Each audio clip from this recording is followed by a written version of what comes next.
Eu quero cumprimentá-los com a paz do Senhor.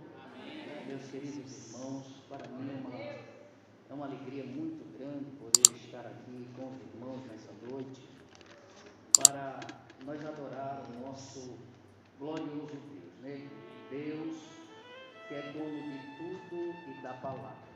É Ele quem faz todas as coisas para que o seu nome seja glorificado. Eu louvo ao Senhor pela sua bondade, pela sua misericórdia, em nos tirar das trevas e nos transportar para o reino da sua maravilhosa luz. Nós somos um povo privilegiado, porque nós fomos escolhidos e chamados para fazer a obra do Senhor, enquanto o Senhor não vem nos buscar. Porque quando Ele vier nos buscar, nós adentraremos as mansões celestiais. Aleluia. E viveremos com eles para sempre e eternamente. Eu quero trazer a paz do Senhor do nosso pastor presidente, pastor Valdeci Toledo, aos pastores, à pastora, aos pastores que estão aqui na minha retaguarda. E também eu quero agradecer ao Senhor nosso Deus pela confiança dos irmãos aqui em nos trazer para nos apossar dessa tribuna por alguns momentos para transmitir a palavra do Senhor. Que Deus continue abençoando esse ministério e essa igreja para a glória do seu santo nome.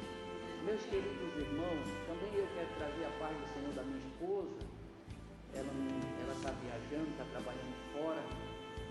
E sempre ela fala, manda a paz do Senhor para os irmãos lá, tá? E eu sou obediente, gosto de fazer as coisas certas, né? E recebam a paz do Senhor da minha esposa, viu? Deus abençoe os irmãos. Meus queridos irmãos, pregar a palavra de Deus é um prazer da minha alma. Mas sabe aquele momento, antes de você pregar? Eu acho que todo pregador se sente assim. É como uma mulher a poucas horas antes de dar à luz. A gente sente uma dor, sente uma agonia, sente um nervosismo, sente um frio na barriga, né? Quanto mais a gente prega, mais a gente vai sentindo isso, aquele negócio, não é fácil. Eu disse, Jesus, eu gosto de pregar a tua palavra, eu amo, mas também a gente passa um sufoco que não é fácil. Antes de pregar, a gente passa um sufoco, porque a gente fica naquele temor, aquele compromisso que a gente tem de pregar a palavra, porque isso aqui não é palavra de homem, né? Isso aqui não é a nossa palavra, aqui não é, a gente não vai pregar aquilo que nós queremos, mas é aquilo que Deus coloca no nosso coração, porque Ele conhece a necessidade de cada um de nós. Hoje é um culto missionário, e o maior missionário da história, e o primeiro missionário da história foi Deus. Quando desceu lá no jardim do Éden e saiu procurando Adão e Eva, onde você está? Deus é o nosso maior missionário, e missões está no coração do Senhor nosso Deus. Amém? Por favor, você pode abrir a Bíblia Sagrada no livro de Gênesis, no capítulo 27 e o versículo 2. Depois nós vamos parafrasear esse texto lendo Mateus 24 e 36 e Atos dos Apóstolos 17 e 31. Eu vou esperar que todos os irmãos achem, para nós lermos a palavra de Deus. A minha Bíblia, ela tem a tradução um pouco diferente, ela é uma King James de 1611.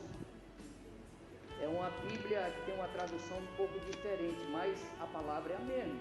Os irmãos podem acompanhar e ler junto comigo a palavra do Senhor. Gênesis, capítulo 27 e o versículo 2. Quem achou, diga amém. Amém. Vamos ler a palavra do Senhor.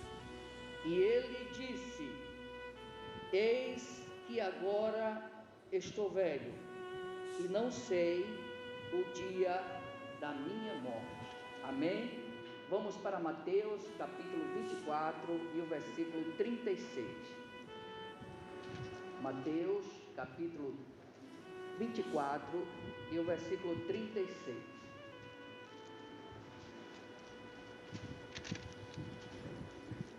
Amém? Jesus Cristo disse: porém, daquele dia e hora ninguém sabe, nem os anjos do céu, nem o Filho, mas unicamente o meu Pai.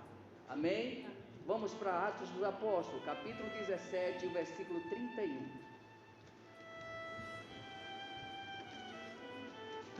Glória ao nome de Jesus. Glória ao nome de Jesus. Atos dos Apóstolos, capítulo 17 e o versículo 31, que diz: porque Deus determinou um dia em que há de julgar o mundo com justiça, por meio do varão que o destinou, e disso deu certeza a todos, ressuscitando dentre os mortos. Amém?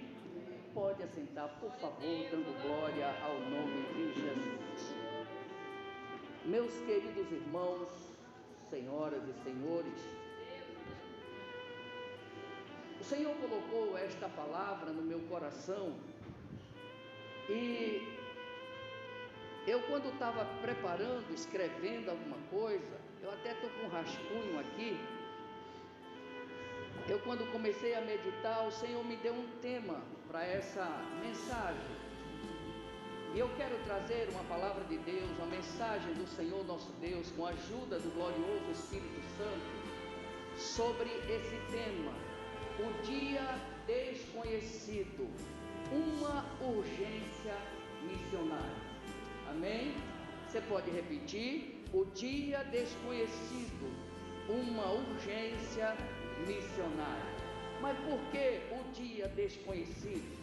Porque nós encontramos aqui nos textos sagrados que nós lemos 3 dias que é desconhecido, 3 dias que nenhum homem, nenhuma mulher conhece, por mais que ele seja inteligente, por mais que ele seja culto, por mais que ele tenha uma sabedoria que cause até inveja, ele não sabe e nem conhece nenhum desses 3 dias.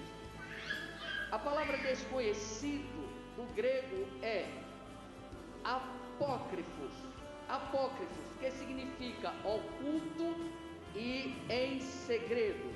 Ou seja, a palavra desconhecido é aquilo que foge da capacidade humana.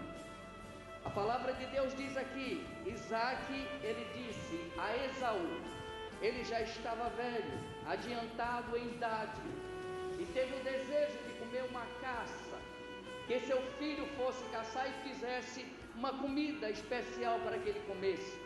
Só que no versículo 2, Isaac disse: eu já estou velho e não sei o dia da minha morte.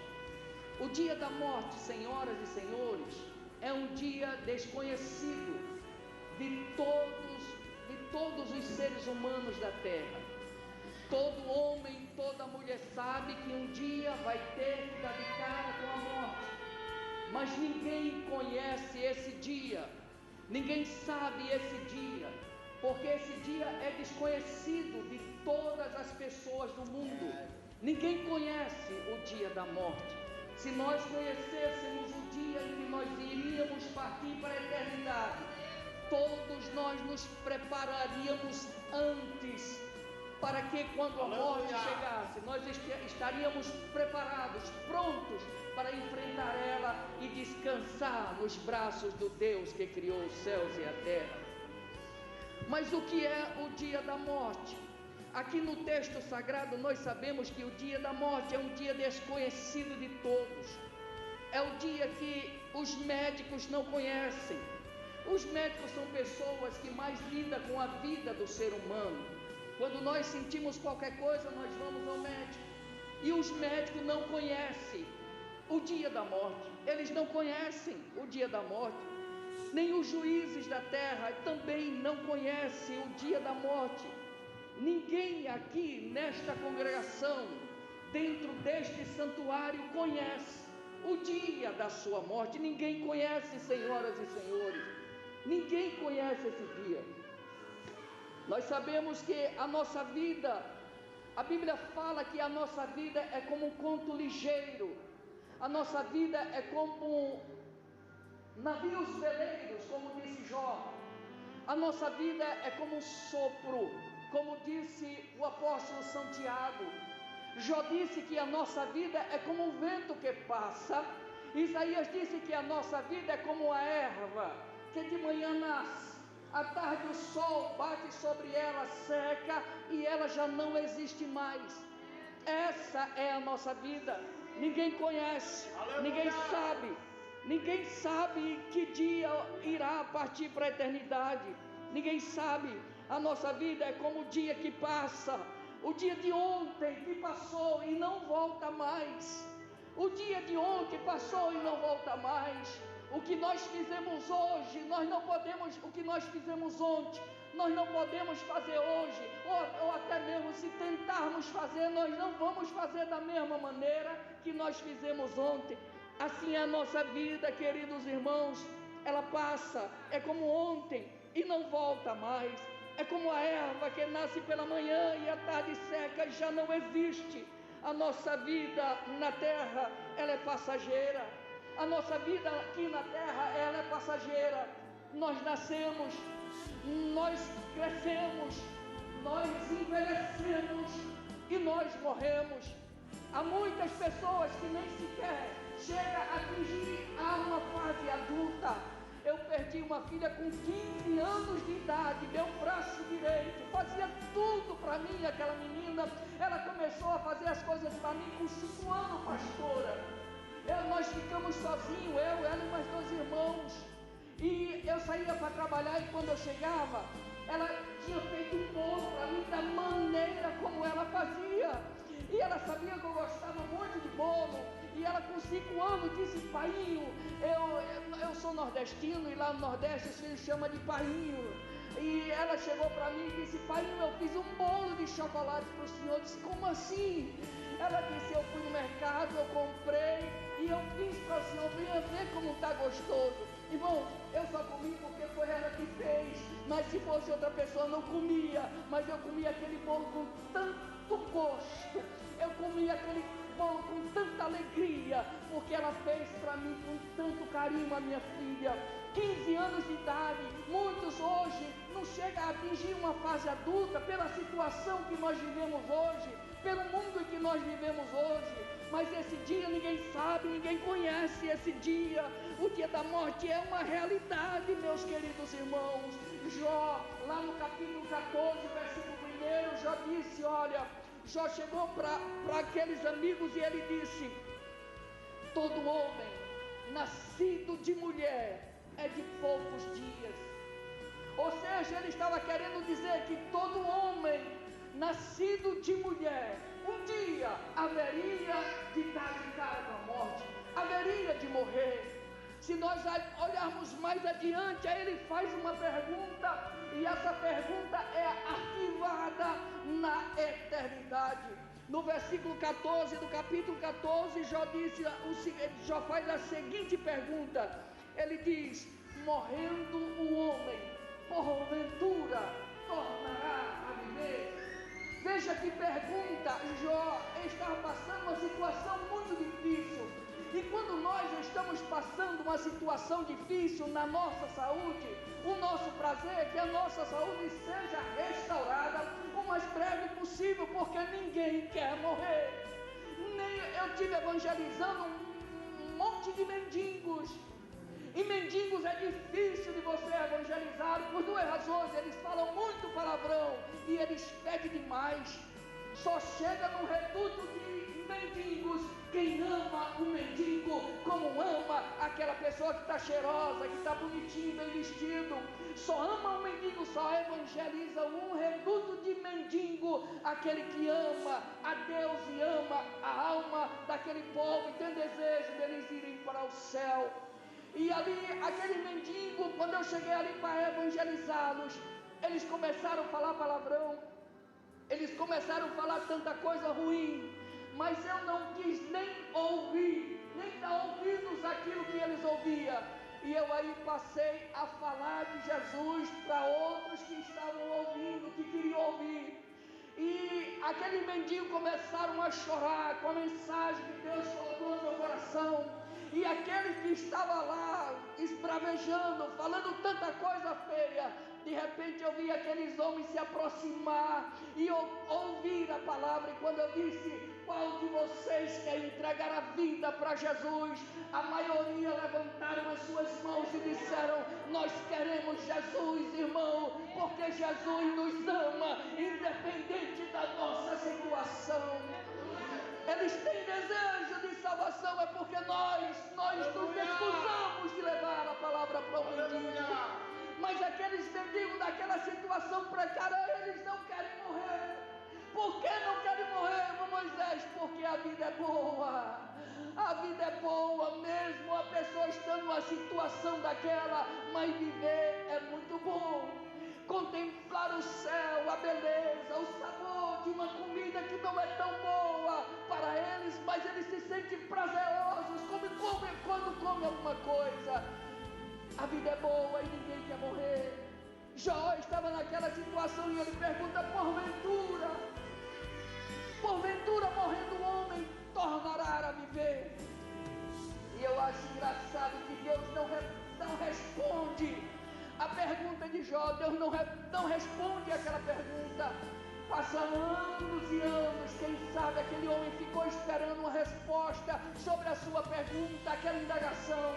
E passa anos e anos, vai passando séculos e séculos.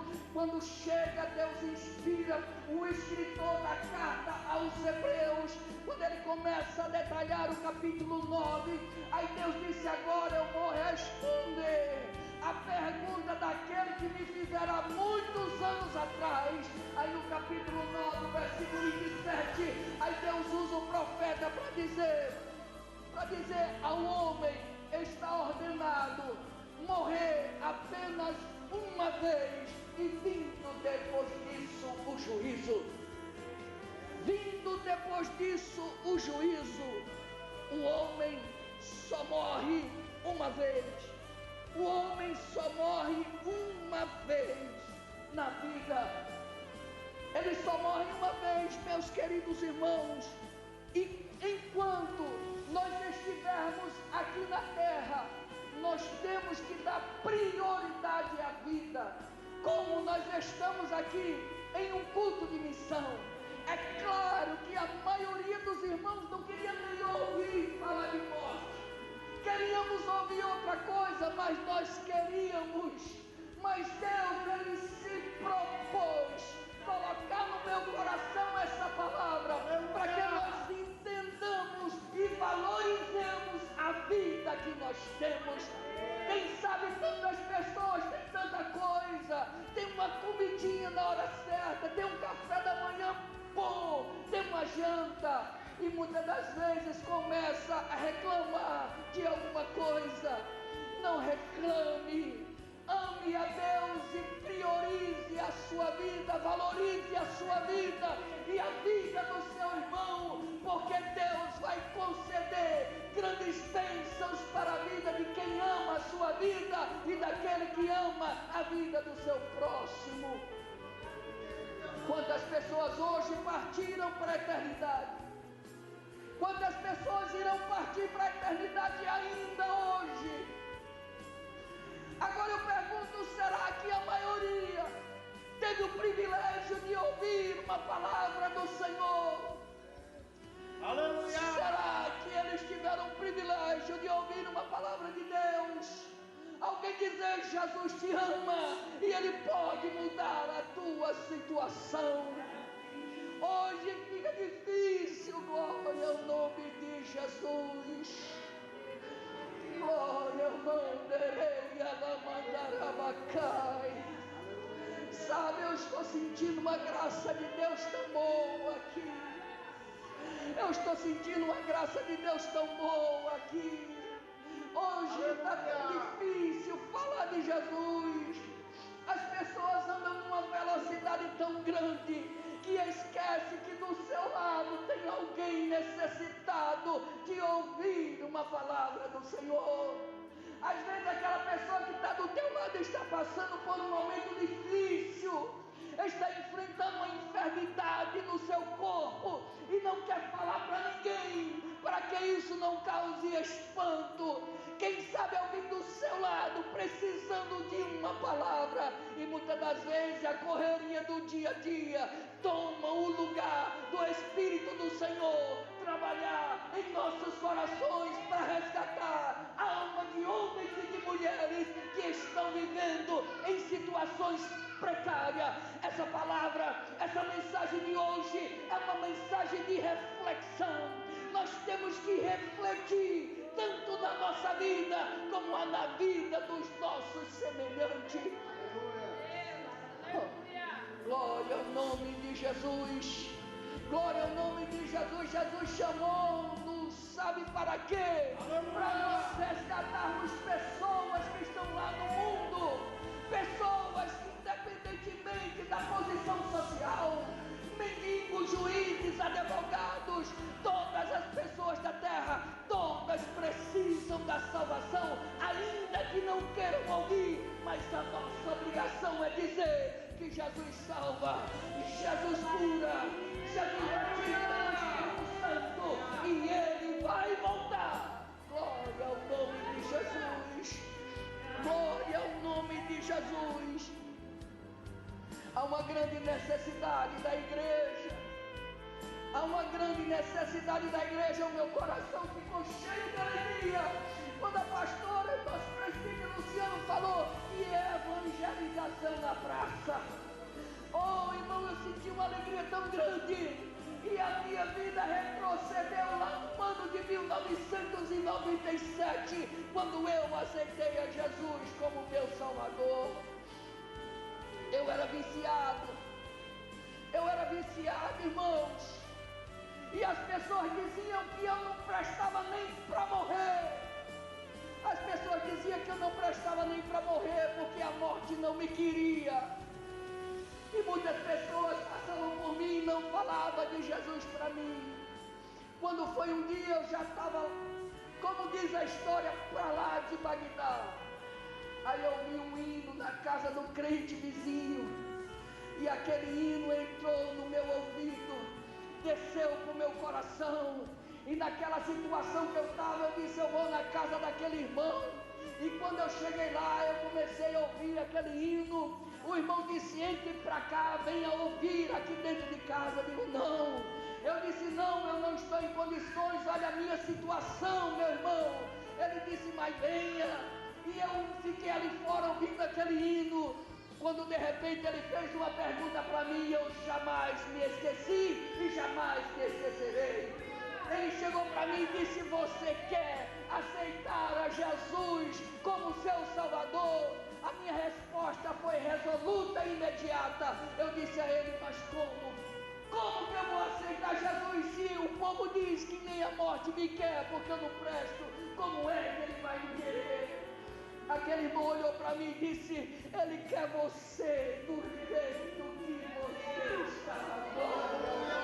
Jesus.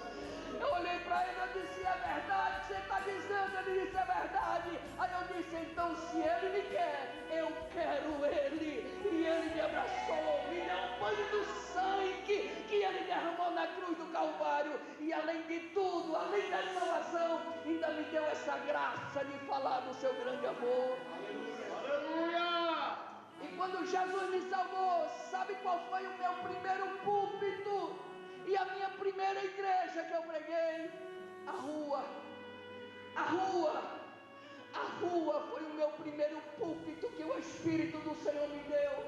As pessoas que falavam tão mal de mim, no momento que ouviram a minha voz, dizendo que Jesus me ama, que Jesus é o melhor de todas as pessoas que o homem pode encontrar na sua vida. Aquelas pessoas reconheceram a minha voz e se aglomeraram naquela rua, e cada vez que eu pregava, eu olhava para as pessoas, elas estavam chorando, derramando lágrima, e quando o irmão fez o apelo, muitas pessoas aceitaram a Jesus como Salvador pessoal.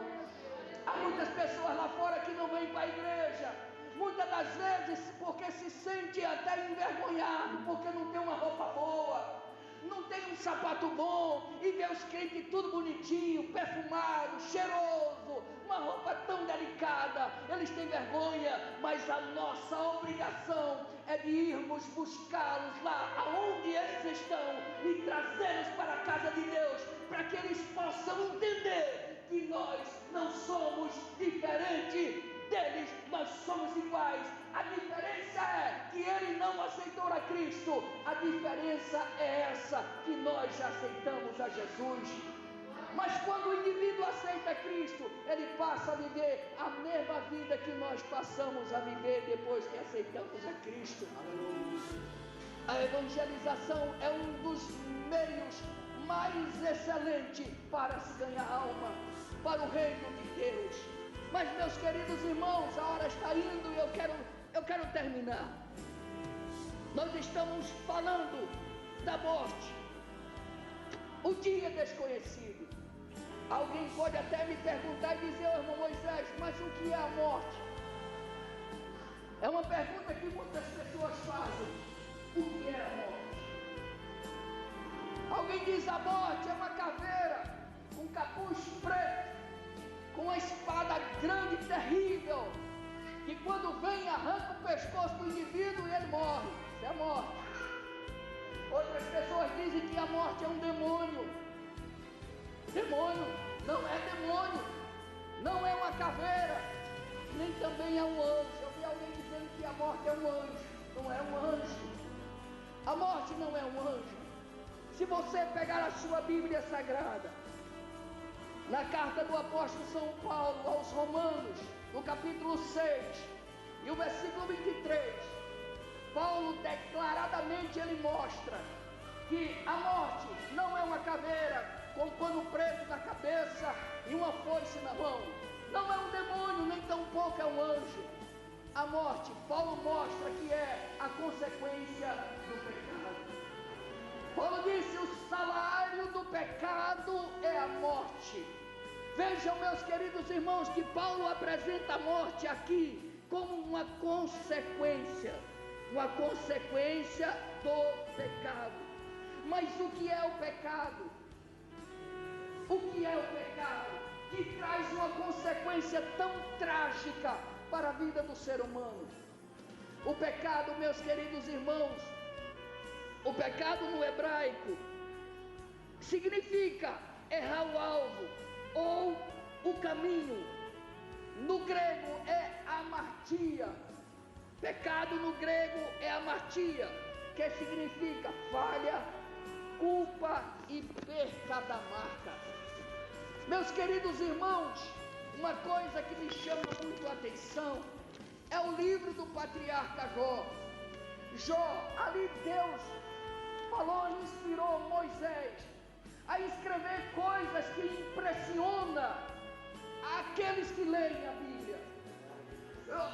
Tem um texto sagrado que Jó disse: o Espírito de Deus me fez. Jó disse: o Espírito de Deus me fez. Como? O Espírito do Senhor vai lá no ventre da mãe de Jó e entretece ele lá dentro. Coloca tudo o que o corpo humano tem, coloca ele lá no ventre da sua mãe. Só que o Espírito Santo entretece todo o ser humano lá dentro do ventre da mãe e ele sai. Aí Jó disse na parte B do versículo, ele disse: e a inspiração do Todo-Poderoso me deu vida.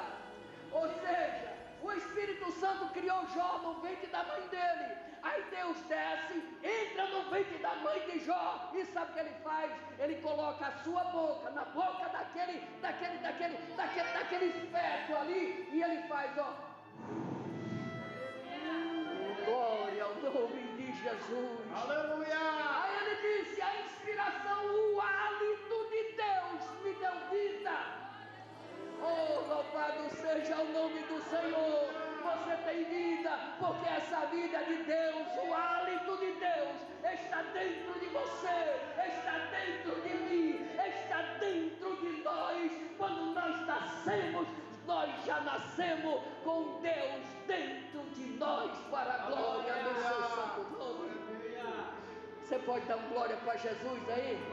Levante a sua mão, dê glória para Jesus, porque você tem vida, eu tenho vida, nós temos vida. Foi o Espírito de Deus que nos fez, e o hálito de Deus nos deu vida. Glória ao nome de Jesus. E quando o homem cresce, ele peca, ele sai da direção de Deus. Aí ele sabe o que acontece. A palavra pecado no latim significa fazer passo em falso, perder o pé, cair. E figuradamente significa fazer mau passo, moral, e cometer falhas. Agora, queridos irmãos, entendam uma coisa: se nós fazermos uma ligação entre a palavra pecare, que é pecado, com a palavra pex, nós vamos entender que o pecado significa pé defeituoso, pé incapaz de percorrer o caminho. O homem em pecado, ele não tem possibilidade de percorrer o caminho da vida. Quem é o caminho da vida? É Jesus. Ele disse: eu sou o caminho, a verdade e a vida. Ninguém vai ao Pai senão por mim. Quando o homem peca, ele perde a marca. E quando ele perde a marca de Deus na sua vida, ele anda com o pé defeituoso. É como se fala lá no Nordeste, capenga. Fica capengando a perna, ó, e não acha, não acerta o caminho, não tem possibilidade de andar no caminho reto que Deus preparou para cada um de nós. E o pecado, ele traz a séria consequência para a vida do homem, que é a morte. Eu vou terminar. Não vai dar tempo de falar nos outros dias, mas eu vou terminar dizendo: nós vivemos no século XXI. O século XXI está repleto de pecados em todas as camadas da sociedade. Se você olhar de norte a sul, de leste a oeste, nós vamos ver uma multidão de pessoas capengando, andando pelo caminho torto, andando torto pelo caminho torto, igual a um bêbado montado a cavalo. Um bêbado montado a cavalo, ele não tem direção, ele não tem estabilidade, ele não tem um destino certo a percorrer. Da mesma maneira, o mundo está vivendo sobre isso. Existe tanto pecado, queridos irmãos, tanta maldade no coração do ser humano, e esse pecado, essa consequência do erro tem levado jovens, adolescentes, velhos, idosos, chefes de família, tem levado até crianças, que muitas das vezes não tem nada a ver com o erro dos outros, tem levado todas essas pessoas para o reino da sombra da morte.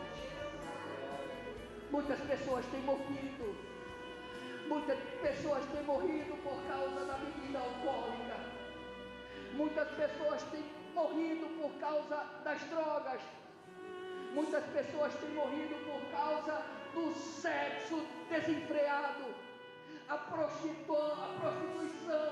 o adultério, a imoralidade, o homossexualismo tem matado muitas e muitas pessoas com doença sexualmente transmissível.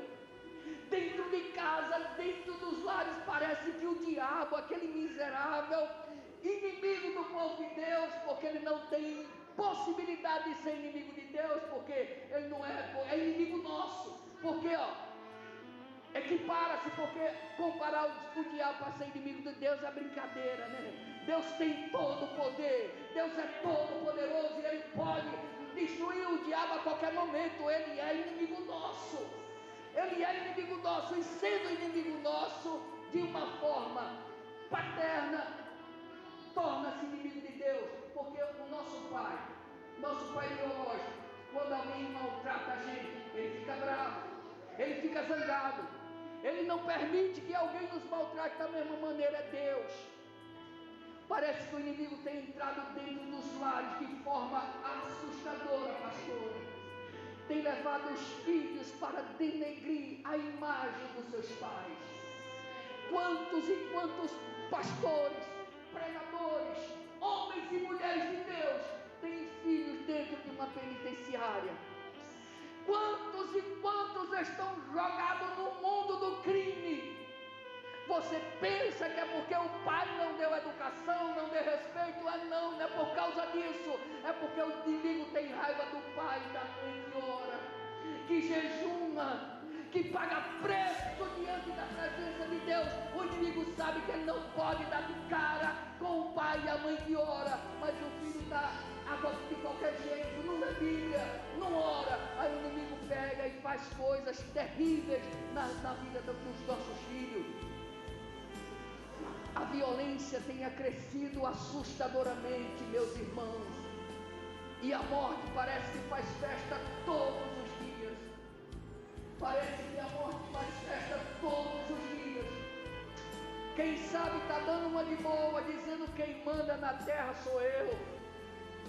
Mas ela só pode mandar enquanto nós estivermos sentados dentro de quatro paredes. Aleluia! Oh, louvado seja o nome de Jesus, porque quando o crente se levanta cheio do Espírito Santo, cheio de amor pelas almas que estão lá fora, o inferno treme e para. Por quê? Porque ao lado do crente está o Pai, o Filho, o Espírito Santo e os anjos do Senhor para batalhar em prol da vida dele. Quando nós nos designamos a ir buscar as almas que estão lá fora, aí o Senhor ele vai conosco. Foi promessa de Jesus. Ele disse: ide fazer discípulos de todas as nações, batizando-as em nome do Pai, do Filho e do Espírito Santo, ensinando-os a guardar todas as coisas que eu vos tenho ordenado. Aí ele disse: e eu estarei convosco todos os dias até a consumação dos séculos. Para que temer se Deus está conosco? Para que temer, meus queridos irmãos, se Deus está conosco? Quando Deus está conosco, o inferno para e ele não adianta, porque assim como Deus colocou limites do mar, ele colocou limite do inferno. O salmista disse no Salmo 139, ele disse: se eu fizer a minha cama lá no abismo, lá tu também estás. Ou seja, Deus está lá no inferno e Moisés está controlando as ações do demônio. Deus controla, Deus tem um controle total sobre todo o universo. É por isso que Ele é soberano. Soberano. Ele é soberano. Ele disse: ainda antes que houvesse dia, eu sou, e ninguém pode escapar das minhas mãos. E agindo eu, quem impedirá?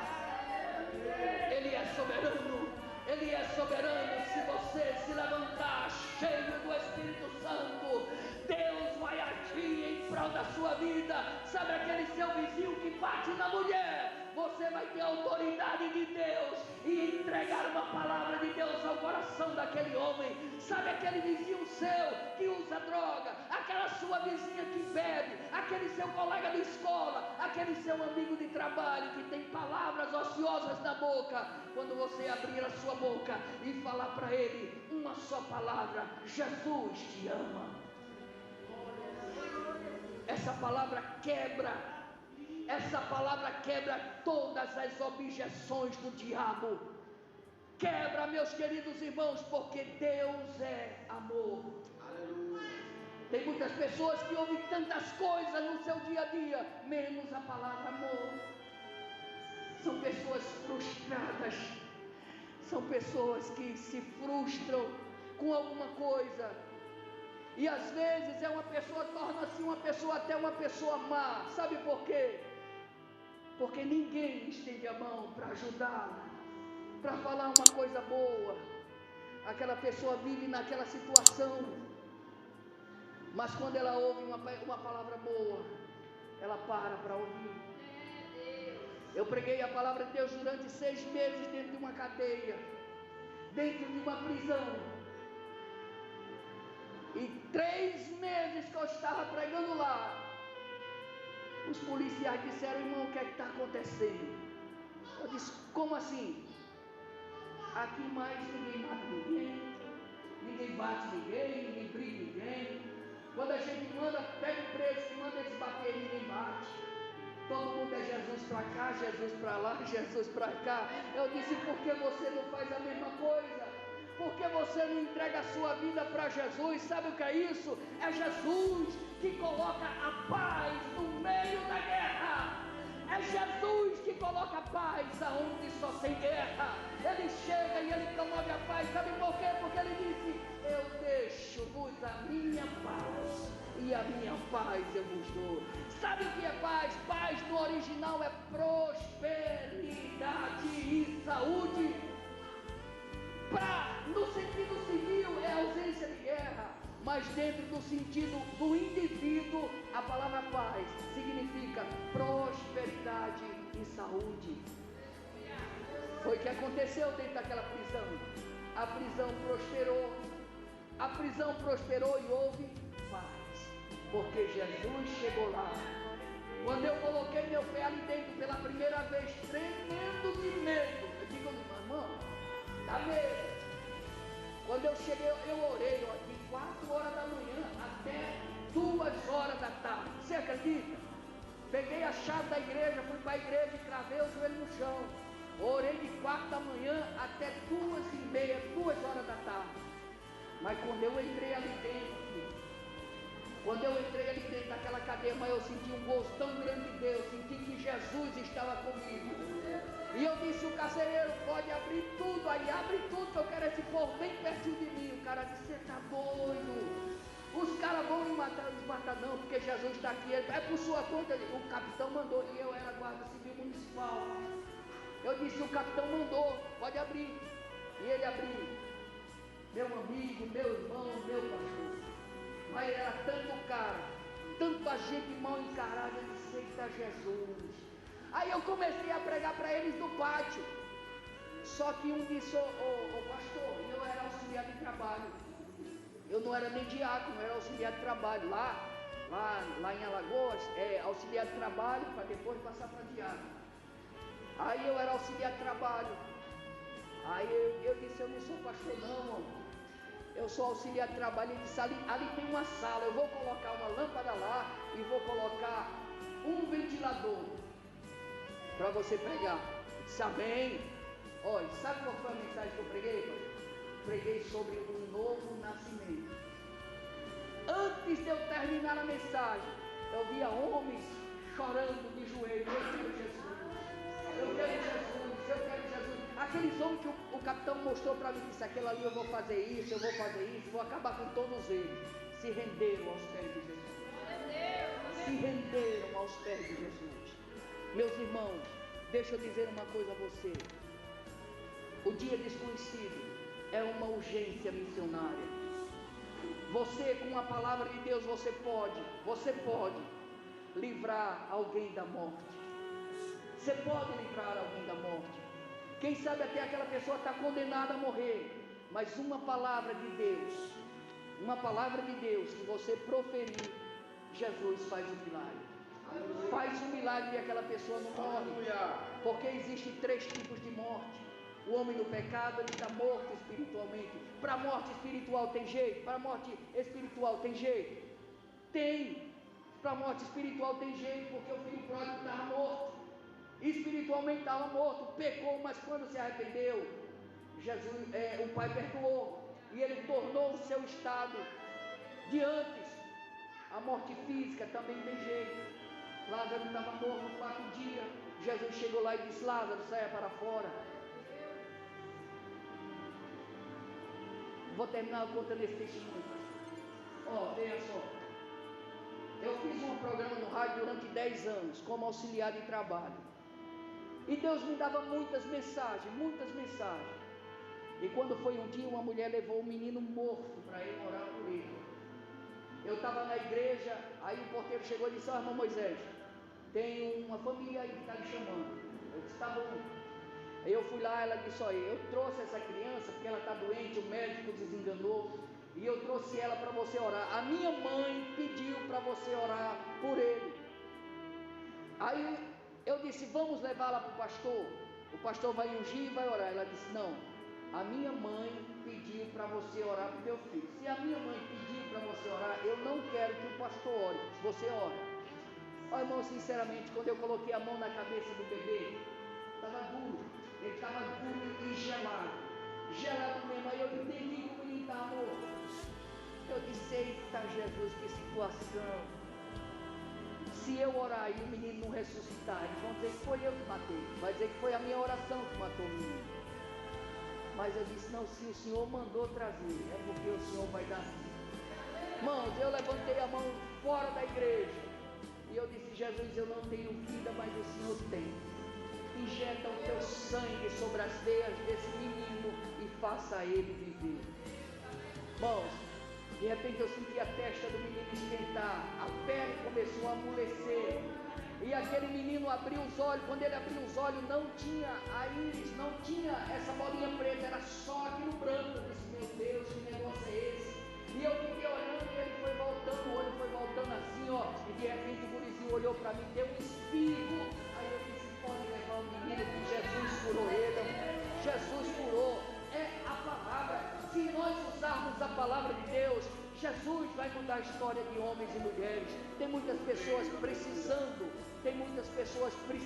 de uma palavra sua. Atente para isso. Nós estamos vivendo os últimos dias. A morte está batendo na porta de muitas e muitas pessoas. A primeira pessoa que você encontrar por aí que não é crente, fale de Jesus para ela. Anuncie Jesus para ela, porque você vai ver o que Deus vai fazer através de você. E na próxima vez que o irmão Luciano e a pastora me trouxer aqui, essa igreja vai estar repleta, cheia de crentes novos, glorificando e adorando em nome de Jesus. Mas é necessário que você ore, busque a presença de Deus, leia a Bíblia, seja cheio do Espírito Santo, porque o homem e a mulher cheio do Espírito Santo, ele passa a ser controlado pelo Espírito de Deus. E a melhor coisa do mundo é você ser cheio do Espírito Santo, é ser controlado pelo Espírito Santo. Meus queridos irmãos, aplique essa palavra no coração de cada um de vocês, coloque ela em prática, porque as coisas só têm resultado quando nós colocamos em prática.